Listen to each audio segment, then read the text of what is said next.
Bab 1274, Keberadaan Zafir. Agam mengerutkan kening dan bertanya. Lalu, apa kamu masih mematuhinya?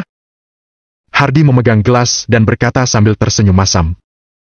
Cahya terlalu hebat dan wanita tua itu terlalu berkuasa. Status laki-laki dalam keluarga hampir semua ditekan kecuali kakak tertuaku. Ditambah dengan keluarga Cahya sangat kuat. Aku tidak berani terlalu melawannya. Pada saat ini, Hardy ragu-ragu dan bertanya. Tahukah kamu kenapa keluarga Pambudi datang ke ibu kota Kekaisaran? Agam tidak menjawab.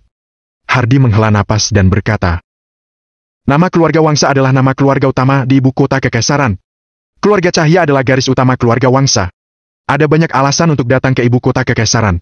Yang paling penting adalah berlindung di keluarganya. Sebagai putra surga, ibu kota Kekaisaran menduduki kekuatan yang tak terhitung jumlahnya. Keluarga Haryanti dan 9 alam surgawi hanyalah orang-orang yang dikendalikan oleh ibu kota Kekaisaran. Pasti tidak ada keluarga Suhardi, keluarga Quest, keluarga Winarno, dan lain-lain. Beberapa kekuatan tidak berada di antara klan tersembunyi, tetapi mereka juga memiliki kekuatan yang luar biasa. Keluarga Wangsa adalah salah satunya. Agam tidak mengingatnya. Setelah mendapatkan konfirmasi bahwa Delia tidak ada hubungannya dengan Hardy dan Cahya, Agam kehilangan minat untuk bertanya. Setelah minum dengan Hardy, Agam memberi Hardy sejumlah uang untuk hidup. Tidak ada maksud lain. Saat melihat Delia, Agam menjadi kangen dengan Citra. Bagaimanapun, ini adalah ayahnya. Selain itu, Hardy sudah menyesali perbuatannya. Setelah meninggalkan keluarga Pambudi, dia hidup miskin dan hanya berdoa untuk putrinya. Semua ini sudah bisa menjelaskan. Bagaimana dengan pengampunan? Agam tidak akan memaafkan masa lalu. Hanya saja, dia melihat seorang ayah melakukan ini untuk putrinya dan memberikan uluran tangan sebagai orang yang lewat. Setelah meninggalkan warung makan, ponsel Agam berdering. Ini adalah serangkaian nomor acak. Telepon terenkripsi. Tuan, saya minta maaf karena saya baru saja menyelesaikan masalah yang Anda percayakan pada saya. Begitu panggilan telepon diterima, suara ketakutan Sabta terdengar.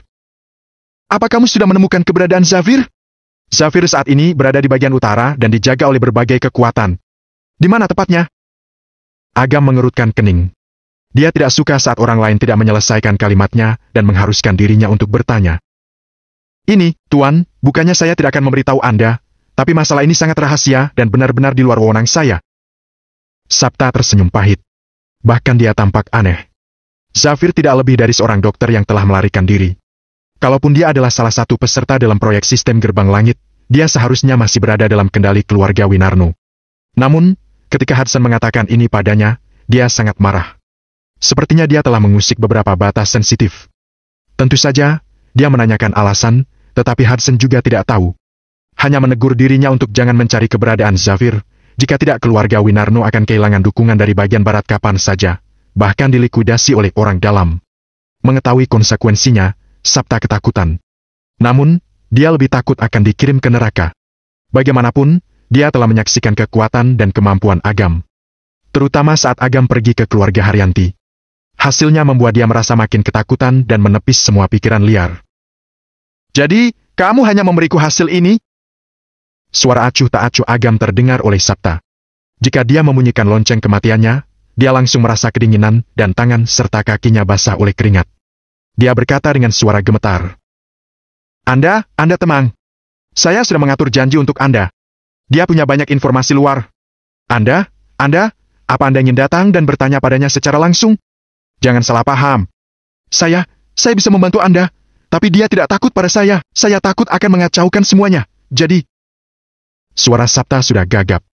Dia takut jika dia mengatakan sesuatu yang salah, Agam akan langsung mengirimnya ke neraka. Mendengar ini, Agam menyipitkan matanya dan hawa dingin melintas melewatinya. Kirimkan alamatnya. Aku akan menuju sekarang. Oke, di Jalan Diwakar nomor 37 di sebuah klub bernama Pakiza. Saya akan mengirimi Anda pesan teks. Sabta tidak berani menunda. Dia mengirimkan alamatnya lagi setelah mengatakannya. Agam menutup telepon. Melalui dedaunan berbintik-bintik, dia melihat bulan terang yang samar. Wajah tersenyum keras kepala Citra muncul di depannya dan hatinya sulit ditangani. Dia menyalakan rokok untuk menenangkan suasana hatinya dan langsung pergi. Ada beberapa hal yang harus dilakukan. Jika hanya peduli tentang cinta, akan berakhir dengan membuat kesalahan yang lebih besar. Beberapa puluh menit kemudian, dia sampai di tempat yang dikatakan Sabta. Ini berada di pusat kota. Lampu terang dan lalu lintas sibuk. Lampu indah dan hiruk-pikuk seperti siang hari. Mobil mewah bisa dilihat di mana-mana. Orang-orang yang masuk ke sana mengenakan jam tangan dan pakaian terkenal atau mereka mengenakan mutiara yang bersinar yang tampak sangat mulia. Agam mendongak dan melihat ke tempat di luar blok. Ada yang memohon, ada yang bernyanyi. Bahkan ada orang berusia 80 atau 90 tahun yang baru saja menutup kios dengan karung kulit ular di punggung dan kantong kain kecil di tangan yang berisi uang receh. Di bawah malam, di antara lampu merah, Agam tidak mengucapkan sepatah kata pun dan langsung menuju depan pintu masuk utama klub Pakiza. Sabta menunggu di gerbang untuk waktu yang lama. Ketika dia melihat Agam datang, dia segera membungkuk untuk menyambutnya. "Tuan, Anda telah bekerja keras, silakan. Katakan." Agam mengabaikannya dan langsung masuk ke klub. Meskipun Agam terlihat biasa saja, Sabta tidak biasa. Melihat Sabta menyanjung Agam seperti ini, manajer di meja depan klub tidak berani meremehkan. Dia buru-buru membuka jalan. "Tuan, orang itu bernama Julius. Dia adalah kepala keluarga Wangsa saat ini." Keluarga Wangsa? Agam tidak menyangka bahwa Hardi baru saja berhubungan dengan keluarga Wangsa ketika dia memberitahunya tentang hal ini. Industri komunikasi keluarga Wangsa sangat kuat. Mereka memegang banyak saham dari 3 operator besar. Selain itu, keluarga Wangsa punya sistem komunikasi dan intelijen yang lengkap di belakang mereka. Katakan sesuatu yang berguna. Aku yakin bahwa Julius pasti mempunyai berita tentang Zafir. Dibandingkan dengan sistem intelijen 9 alam surgawi, bagaimana dengan keluarga Wangsa? Agam bertanya dengan pandangan sekilas. Kecerdasan domestik dari keluarga Wangsa jelas tidak sebagus 9 alam surgawi, tapi negara-negara asing, Anda juga tahu bahwa negara-negara asing sangat ketat terhadap kita. 9 alam surgawi merupakan milik kekuatan nasional. Dalam hal ini, keluarga Wangsa lebih bebas dan sistem intelijen mencakup area terluas. Setelah jeda, Sabta menambahkan. Selain itu, 9 alam surgawi berada di bawah yurisdiksi bersama dari berbagai kekuatan. Terus terang, itu tidak bersatu. Tapi, keluarga Wangsa justru sebaliknya. Kebijakan yang dikeluarkan oleh kepala keluarga di masa lalu sangat jelas. Oleh karena itu, kalau ingin memeriksa seseorang di luar negeri, eksekusi keluarga Wangsa lebih kuat. Kata-kata Sabta juga sangat jelas. Mungkin tidak sulit bagi 9 alam surgawi untuk mengetahui keberadaan spesifik Zafir. Jika dia ingin memastikan bahwa kecerdasan itu akurat dan efisien, pasti tidak akan secepat dan seakurat berita dari keluarga Wangsa. Saat mereka sampai di sebuah ruang VIP, tercium wangi yang tertiup ke wajah. Segera, dia melihat seorang pria parubaya duduk dan sedang bermeditasi. Di samping pembakar dupa meringkuk, melihat postur tubuh, benar-benar berpikir untuk mendapatkan cara untuk naik ke keabadian. "Sabta, apa orang yang kamu minta aku tunggu sudah datang?" Pria parubaya bernama Julius itu terus bermeditasi tanpa membuka matanya. Sialan, malah berpura-pura. Sabta memarahi di dalam hatinya. Awalnya, dia berada di tingkatan yang sama dengan Julius, tetapi sejak kekalahan asosiasi Lajak Utara, Julius telah membual bahwa dia lebih unggul darinya. Dia menggunakan banyak usaha untuk membuat janji hari ini. "Julius, buka matamu dan lihatlah. Tuan sudah tiba." Sabta mencibir. Julius membuka matanya dan melihat wajah aneh Agam. Dia kemudian berkata pada Sabta, "Kamu membuatku membuang waktu lebih dari 1 jam hanya untuk bertemu anak ini. Apa yang istimewa darinya?" Bab 1275, Pecundang. "Julius, perhatikan sikapmu." Sabta berkeringat dingin dan mengutuk dengan marah. Sebelum dia bisa menyelesaikan kata-katanya, Agam mengulurkan tangan untuk menghentikannya. Agam berkata, "Di mana keberadaan Zafir?" "Zafir? Untuk apa kamu bertanya tentangnya?" Julius merasakan kewaspadaan di hatinya. "Karena kamu sudah tahu, kenapa kamu masih perlu bertanya lebih banyak? Kalau kamu memberitahuku lebih awal, kamu mungkin bisa menghindari beberapa penderitaan." Kata Agam pelan. Dia tidak memiliki kesabaran untuk bermain sandiwara dengan orang ini.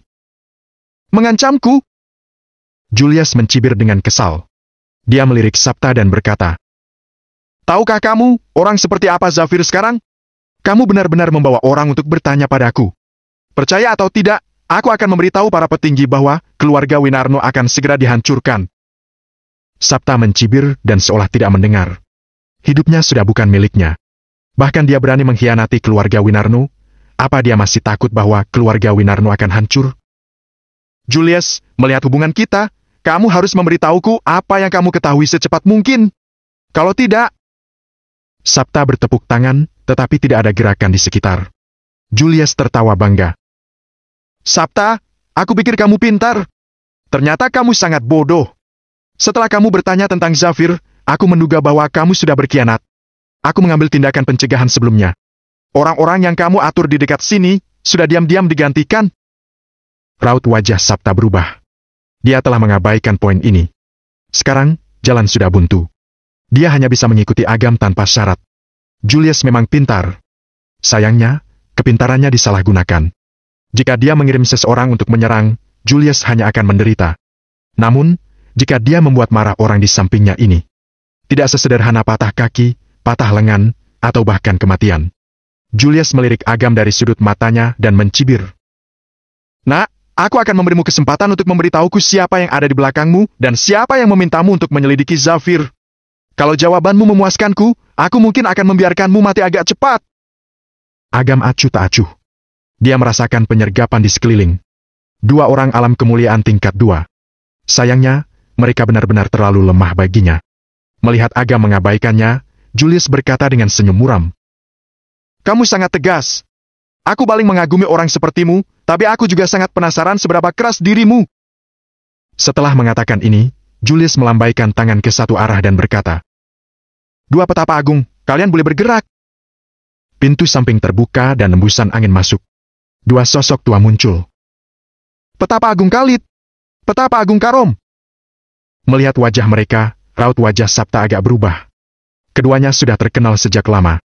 Di ibu kota kekaisaran, mereka juga merupakan eksistensi yang tidak bisa diremehkan. Menurut rumor, keduanya adalah saudara. Mereka berlatih kultivasi bersama. Jika melawan musuh bersama-sama, mereka bisa melawan petapa agung alam kemuliaan tingkat 3. Hahaha! Julius sepertinya sangat puas dengan ekspresi Sapta. Dia bangkit dan menghormat pada 2 orang itu terlebih dahulu. Lalu, dia mencemooh Agam dan berkata, Nak, masih belum terlambat bagimu untuk menyesalinya sekarang. Kamu tidak punya peluang untuk menang kalau menghadapi kedua orang itu. Agam diam dan sama sekali mengabaikan keberadaan keduanya. Julius, dari mana kamu bisa mengenal pemuda itu? Bagaimana dia bisa begitu bodoh? Petapa Agung Khalid memegang telapak tangannya dan berkata, Melihat kami berdua, masih tidak berlutut dan tunduk. Apa orang semacam ini layak untuk kami berdua bergerak? Petapa Agung Karom memindai Agam dari atas ke bawah. Dia bahkan mencibir sambil tertawa. 2 petapa agung, ini salahku. Meskipun anak ini biasa saja, karena dia bertanya tentang Zafir, orang di belakangnya pasti punya kekuatan. Bukan pujian kecil yang akan didapatkan kalau menangkapnya dan bertanya padanya dengan jelas. Julius tertawa. 2 orang itu mengangguk perlahan. Petapa Agung Khalid menggenggam tangan di belakang punggungnya dan memandang Agam dengan menghina. Menyerangmu adalah semacam pencemaran identitas bagiku. Kalau kamu ingin mengurangi rasa sakit, aku memungkinkanmu untuk mengakhirinya sendiri. Sepertinya kalian juga mengetahui situasi Profesor Zafir. Ekspresi wajah Agam masih acuh tak acuh. Tidak ada yang tahu apa yang dia pikirkan seperti laut. Namun, saat ini matanya bergerak dengan niat membunuh. Ada jenis orang di dunia yang paling dibenci. Bukan musuh. Pengkhianat. Mereka yang berdiri di posisi yang berbeda dan memiliki konflik kepentingan disebut musuh. Namun, pengkhianat adalah orang yang berada di dalam dan mengambil keuntungan di luar. Orang seperti ini ingin mendapatkan keuntungan. Demi kepentingan, dia bisa melakukan apa saja. Jelas, kedua orang ini adalah contohnya. Agam melihat melalui sebab dan akibat dari 2 orang ini. Dalam 10 tahun terakhir, mereka telah merenggut ribuan nyawa. Sedihnya, kebanyakan adalah prajurit yang menjaga perbatasan. Sapta berkata dengan suara pelan. Tuan, keduanya adalah kepercayaan dan... Mendengar suara acuh tak acuh, kemudian melihat wajah sudut Agam, ada terang dan gelap. Seperti pergantian hidup dan mati, itu menakutkan. Sapta tahu bahwa Agam sudah sangat marah. Sapta, kamu benar-benar berani? Kamu berani mengatakan apapun ke dunia luar? Petapa Agung Karom mencibir. Sapta telah melanggar tabu dan dia sudah memiliki niat membunuh. Melihat Agam lagi, dia berkata dengan hina. Nak, ada beberapa hal yang tidak kamu sukai, tapi kamu tidak bisa terlibat. Kamu ingin menjadi pahlawan, menghukum kejahatan dan mempromosikan kebaikan? Kamu pikir kamu siapa? Penguasa neraka? Petapa Agung Karom mencibir dan segera menampar Agam dengan telapak tangannya. Telapak tangan ini cukup kuat untuk dengan mudah menghabisi klub. Meskipun itu akan menyebabkan banyak korban, dia tidak peduli. Dia hanya bisa mengambil kesempatan untuk membasmi Sapta bersama-sama. Namun, Telapak tangan ini mengenai dan tidak ada gerakan di sekitar. Raut wajah petapa agung Karo menjadi gelap dan dia melambaikan telapak tangannya lagi. Tetapi masih tidak ada perubahan di sekitarnya. Sial! Petapa agung Karo mati-matian memobilisasi kekuatan spiritualnya. Dia terus-menerus menampar dan meninju ke arah Agam seolah-olah dia adalah seorang master yang sedang berolahraga dan tinju di taman. Petapa agung Khalid juga menyadari bahwa ada sesuatu yang salah dan ikut melancarkan serangan terhadap Agam. Namun, begitu dia menyerah, masih tidak ada gerakan. Aneh. Mereka belum pernah mengalami kejadian seperti itu. Seolah-olah mereka tidak berguna. Julius yang berada di samping menunjukkan wajah kusam.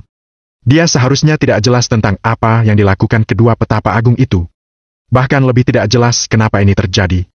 Saat dia hendak bertanya dengan hati-hati, tiba-tiba darah di tubuhnya tampak memadat. Suara di luar ruang VIP terlindung dan seluruh ruang menjadi sangat sunyi. Suhu turun hingga 0 derajat. Bahkan cahaya menjadi redup. Rasa takut yang tak terkendali langsung memenuhi hati. Melihat dua petapa agung, mereka menunjukkan ketakutan yang lebih berlebihan. Mereka memandang pria di depan mereka dengan ngeri. Aura ini mengingatkan mereka pada seseorang yang paling tidak mau mereka temui. Penguasa neraka. Agam menjentikkan jarinya. Di depan keduanya muncul kertas yang dimana dosa seumur hidup mereka dicatat. Mereka bahkan tidak sempat meronta. Kertas itu sudah berubah menjadi percikan dan menyulut tubuh mereka. Bersamaan dengan jeritan melengking, tubuh mereka berubah menjadi abu dan menghilang. Ruang merobek celah gelap, melibatkan semua abu dan jiwa, semuanya menjadi tenang kembali. Cepat dan rapi tanpa sedikit pun kecerobohan. Kaki Sabta menjadi lemah dan dia langsung ambruk ke lantai. Meskipun pengadilan barusan tidak ditujukan padanya, dia mungkin berakhir dalam situasi yang sama. Julius terdiam. Dia tidak bisa berkata apa-apa. Seolah-olah dirinya bisu. Tubuhnya bergetar seperti tersengat listrik. Kedua orang tidak berguna itu akan menghadapi 3 neraka yang akan menguliti, mengeluarkan lidah mereka, dan meretakkan. Mereka akan dijatuhi hukuman 10.000 tahun. Kalau mereka memasuki jalur binatang selamanya, mereka tidak akan pernah diizinkan menjadi manusia. Sudut mulut Agam naik dan dia menatap Julius yang wajahnya pucat pasi. Dia bertanya sambil menggoda. Menurutmu, hukuman apa yang harus kamu terima? Bab 1276, bertemu keluarga Pambudi lagi. Dengan bunyi gedebuk, Julius berlutut pada Agam dan membanting kepalanya dengan keras ke lantai. Dia berkata dengan ketakutan. Ya, aku yang tidak tahu, aku salah, Tuan Penguasa Neraka, tolong lepaskan nyawaku sekali. Aku akan melakukan apapun yang kamu inginkan. Keberadaan yang bisa mengirim petapa agung alam kemuliaan ke neraka telah menjelaskan identitasnya. Penguasa neraka. Hanya penguasa neraka yang bisa melakukan ini. Jika dia masih tidak tahu identitas Agam, dia hanya berpura-pura menjadi kepala keluarga Wangsa. Agam menunjuk dan memadatkan tanda jiwa di ujung jarinya. Kalau kamu tidak siap, aku bisa mengirimmu untuk melakukan perjalanan percobaan sehari ke dunia bawah dan membiasakan diri dengan lingkungan sana. Julius langsung berteriak ngeri. Jangan, Tuan, aku tidak akan pernah berbohong padamu, aku bersumpah. Agam juga mengabaikannya. Dia langsung meninju tanda jiwa masuk. Julius sangat takut sehingga dia hampir tertarik. Dia tergagap dan mengatakan lokasi rinci Zafir. Bahkan beberapa orang yang sedang menjaga Zafir dan kekuatan apa yang terlibat. Selama dia tahu, dia mengatakan semuanya. Setelah mendapatkan jawaban yang diinginkan, Agam langsung pergi. Sabta berjuang sejenak dan buru-buru mengikuti untuk bertanya. Tuan, saya sudah menyelesaikan hal-hal yang Anda katakan. Lihat, kamu tidak akan bisa bersembunyi dari apa yang harus kamu tanggung. Sekarang, lakukan tugasmu dengan baik. Saat kamu turun, kamu mungkin bisa mengurangi hukumanmu sebelum pengadilan. Agam pergi tanpa melihat ke belakang. Sabta berhenti di tempat. Dia sama sekali mengabaikan tatapan heran di sekitarnya. Dia berlutut pada Agam di tempat dan menyatakan rasa terima kasih. Terima kasih atas bantuan Anda. Sabta tahu jelas. Tidak mungkin menghindari hukumannya. Jika tidak, kenapa orang-orang dari klan tersembunyi? Bahkan keluarga Haryanti begitu takut. Namun, lebih baik mengurangi hukuman daripada tidak. Apalagi perkataan Agam juga menjelaskan satu hal. Paling tidak, dia tidak akan mati sekarang. Dia bersyukur jika tetap bisa hidup. Kembali ke ruang VIP. Julius akhirnya tersadar. Dia tiba-tiba melompat dan meraih leher Sabta. Dia berteriak. Kamu menjebakku! Sabta melayangkan tinjunya ke perut Julius. Julius meringkuk dan berlutut saat dia membungkukkan punggungnya. Dia membuka mulutnya karena kesakitan dan untuk menghirup udara segar. Kamu harus berterima kasih padaku, setidaknya kamu masih hidup sekarang. Sabta berkata dengan nada dingin. Julius pucat dan langsung menjadi tenang. Benar. Bahkan petapa Agung Khalid dan petapa Agung Karom saja dikirim ke neraka, setidaknya dia masih hidup. Ini sudah menjadi berkah dalam kemalangan. Julius, kamu adalah orang yang cerdas. Sekarang kamu dan aku berada pada situasi yang sama. Aku juga berharap kamu dapat melihat dengan jelas apa yang harus dilakukan di masa depan. Kalau tidak, Tuan Penguasa Neraka dapat mengirimmu ke neraka kapan saja dan nasib kamu tidak akan lebih baik dari dua orang itu. Sabta mengancam. Dia pasti ingin mengikat Julius. Jika tidak, hidupnya tidak akan mudah. Jika Julius menikamnya serta membiarkan Agam melampiaskan amarahnya pada dirinya, bukankah itu terlalu tidak adil? Aku mengerti semua yang kamu katakan. Julius menekan rasa takutnya dan berkata dengan suara yang dalam. Sebaliknya, dia memaksakan senyum dan merangkak ke sisi meja. Dia memegang cangkir kopi dan berkata, "Hari ini, kamu dan aku datang ke sini untuk minum kopi dan bermain dengan wanita. Berbicara tentang wanita, beberapa waktu lalu, seorang wanita tua dari keluarga Wangsa membawa sekelompok orang untuk bergabung dengan keluarga Wangsa. Di antara mereka, seorang wanita berusia 20-an punya pekerjaan yang baik dan berlatih di lembah cinta. Malam ini, kami berdua bersenang-senang." Sabta tersenyum puas. Julius memiliki kesadaran yang juga sesuai harapannya. Semuanya adalah orang pintar. Tahu apa yang harus dilakukan. Lepaskan nyawa sendiri. Agam meninggalkan klub. Dia mencari sebuah pojok dan menyalakan sebatang rokok. Dia menghubungi Hypno dan memberitahu semua tentang situasinya. Hypno sangat bersemangat. Rencana sistem gerbang langit sudah dekat. Meskipun mereka tahu perkiraan lokasi Zafir, mereka tidak yakin tentang lokasi rinci dan jumlah penjaga. Jika mereka menyelamatkannya dengan gegabah, mereka akan dengan mudah dicurigai dan melewatkan kesempatan bagus. Sekarang, berita ini disediakan oleh Agam seperti hujan tepat waktu dan langsung membuka situasi yang tadinya diam. Pekerjaan semacam ini bisa diserahkan ke Hypno. Agam tentu tidak perlu bertanya. Dia menutup telepon. Agam baru saja akan pergi. Dari sudut matanya, dia melihat dua wanita mengenakan pakaian yang memesona dan terbuka turun dari Porsche. Queenie, Laila? Queenie adalah putri dari Jaya yang menunjukkan bahwa Jaya telah dilahirkan kembali dan juga datang ke ibu kota kekaisaran. Adapun Laila, dia adalah bibi tertua Citra, anak dari putri. Jelas bahwa keluarga Pambudi sudah mengakar di ibu kota kekaisaran. Kedua wanita ini datang dan mereka mungkin mencari Julius. Agam mengabaikan ini. Agam sudah mempelajari kebajikan kedua wanita ini. Dia hanya akan membuang-buang waktu jika menyia-nyiakan hidup untuk mereka. Agam mematikan puntung rokok dan membuangnya ke tempat sampah di sampingnya. Kemudian, dia pergi. Queenie, menurutmu, apa kepala keluarga Wangsa akan memanjakan kita hari ini? Laila bertanya sambil mengambil cermin kecil untuk melihat penampilannya. Melihat Queenie mengabaikannya, dia bertanya lagi. Queenie tersadar. Dia menunjuk ke arah di mana Agam menghilang dan berkata dengan kaget. "Sepertinya aku baru saja melihat Agam." "Siapa?" "Agam, si pecundang itu. Kamu terlalu banyak berpikir. Bagaimana bisa dia datang ke ibu kota kekaisaran? Kalaupun dia jahat, dia hanya bisa menjadi orang suruhan di tempat kecil. Di sini, siapa dia?" Laila berkata dengan hina. Agam sangat hebat sebelumnya. Saat dia memamerkan kekuatannya di Provinsi Es, dia bisa disebut bos terbesar. Saat itu, keluarga Pambudi secara kolektif mengalami kecelakaan mobil. Dia juga takut. Namun, mereka pindah ke ibu kota kekaisaran. Mereka baru menyadari bahwa penguasa di Provinsi Es bukan apa-apa di sini.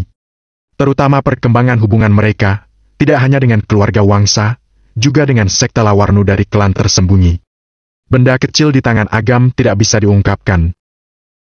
Mungkin aku salah lihat, agak kecewa. Kalau itu dia, akan sangat bagus. Raut wajah Queenie menunjukkan sedikit kekejaman. Dia selalu menyimpan dendam di hatinya untuk masalah-masa lalu. Sekarang, jika Agam berani datang dan dengan kekuatan keluarga Pambudi saat ini, sudah cukup untuk menekan Agam. "Gak usah bicarakan dia lagi, aku muak. Ayo pergi. Kepala keluarga Wangsa masih menunggu kita untuk melayaninya." Queenie menjelat bibirnya dan tersenyum menawan. Laila pun berjalan masuk ke dalam klub dengan gerakan yang memesona. Keluarga Wangsa bukanlah keluarga kecil di ibu kota kekaisaran. Jika bisa melayani kepala keluarga Wangsa dengan baik, kelak dia akan mendapatkan apapun yang dia inginkan. Adapun Agam, dia hanyalah seorang menantu yang tidak berguna. Terus terang, dia adalah seorang pria dengan hidup sulit yang sukses sementara. Pada saat itu, bukankah akan sangat mudah untuk membunuhnya? Di Bukit Barat. Ketika Agam kembali ke villa, sudah larut malam. Sally duduk di dekat jendela Prancis di halaman belakang dengan keadaan bingung. Apa bunga cahaya agung sudah hampir sembuh? Tawa magnetis terdengar. Dia tanpa sadar mendongak dan melihat Agam berdiri di dekatnya. Kemana kamu pergi? Sally bertanya tanpa sadar. Ketika dia tersadar, wajahnya meruna merah. Pikirannya berada di luar kendali dan dia menanyakan alasan. Apa dia sangat akrab dengan Agam? Aku pergi ke panti asuhan. Aku juga pergi ke rumah sakit dan aku pergi ke klub untuk memberi beberapa orang pelajaran. Agam tersenyum santai dan duduk di samping. Dia melihat cahaya bulan sambil merenung dan bertanya. Kamu seharusnya berasal dari sekte kebijakan, bukan? Sally tidak menjawab, yang setara dengan persetujuan. Izinkan aku bertanya sesuatu. Kalau seorang anak ingin lepas 6 arah dan 5 elemen, apa persyaratannya?